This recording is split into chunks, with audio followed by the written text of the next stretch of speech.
Nós estamos nessa caminhada no livro de Atos dos Apóstolos. Eu espero que Deus tenha falado muito ao teu coração. Você esteja também separando um tempo para estar refletindo e meditando na palavra de Deus. E eu quero compartilhar com você nesse dia uma palavra que se encontra em Atos 17. Atos 17, os versos 1 a 9. Nós estamos aqui numa viagem missionária e esses irmãos chegam a Tessalônica. E olha só o que é dito lá em Tessalônica e sobre isso nós queremos compartilhar. Tendo passado por Anfípolis e Apolônia, chegaram a Tessalônica, onde havia uma sinagoga judaica.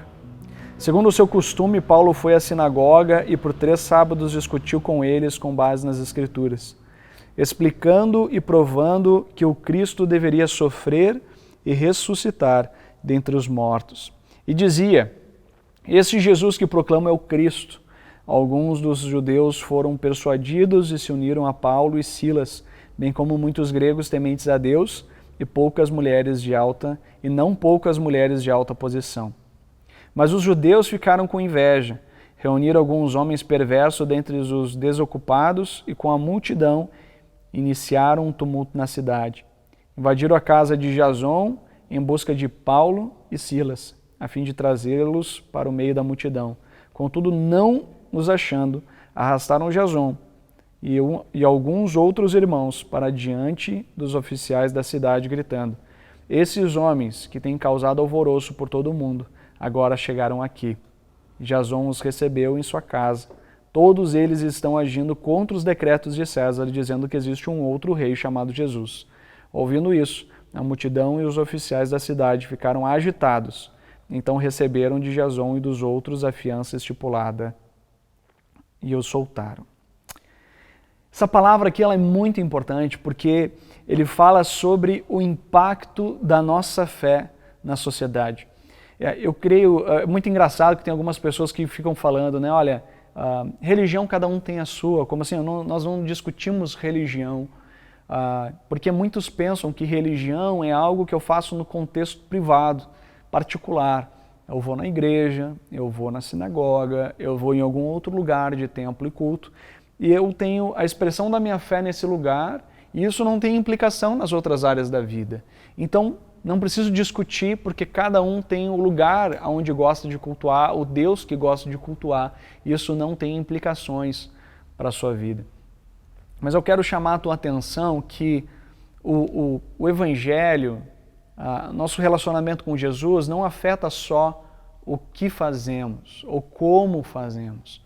Não afeta apenas o nosso comportamento ou uma mudança de vestimenta, não afeta somente alguns aspectos da nossa vida, mas ele afeta o nosso porquê.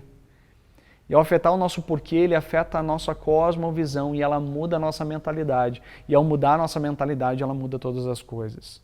Por isso, eu quero chamar a tua atenção àquilo que foi dito a respeito dos discípulos que chegaram a Tessalônica. E a palavra diz: esses homens que têm causado alvoroço por todo o mundo, agora chegaram aqui. Mas como uma fé privada particular, ela pode causar alvoroço numa sociedade? Como uma fé ou uma mera religião é capaz de impactar o contexto econômico, social, cultural de uma cidade? Para mim, o texto responde sobre a acusação com que aqueles aferiam aos discípulos.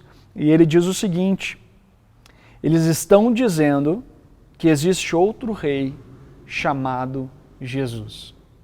Jesus pregou sobre o reino, e ele é o rei desse reino. E quando nós cremos no Senhor Jesus, confessamos os nossos pecados e recebemos a Ele como Senhor e Salvador, Ele se torna rei sobre as nossas vidas. E Ele começa a governar a nossa vida e, portanto, nós passamos a obedecer a esse rei. E nós vivemos no contexto da sociedade obedecendo a esse rei que tem os seus critérios, tem a sua vontade, tem as suas leis, os seus mandamentos, e é a Ele que nós servimos e é a Ele que nós buscamos.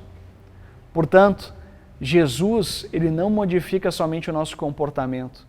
Ele não gera apenas um doutrinamento da forma como nós vivemos, Jesus modifica a nossa cosmovisão, a nossa mentalidade. E ao mudar o nosso porquê, Ele transforma tudo.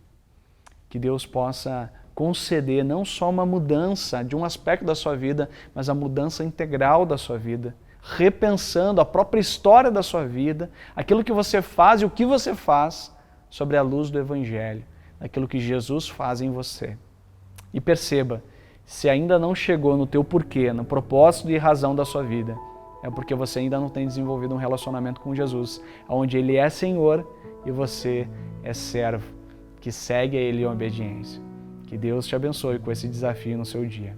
Amém.